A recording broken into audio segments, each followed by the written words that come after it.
Welcome everyone.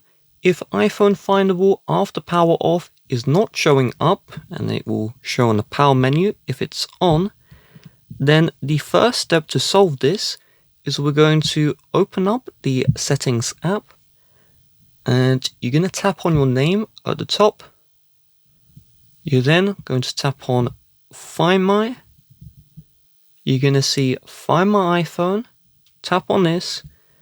And you must turn on the Find My Network option if you want iPhone Findable after power off. So if this does not show up, you have to update your software to the latest. You need software, I believe 15 or newer.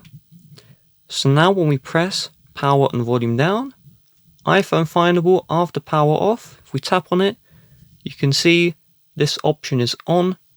With that being said, if you'd like to help support the channel, please do check the description. Bye bye.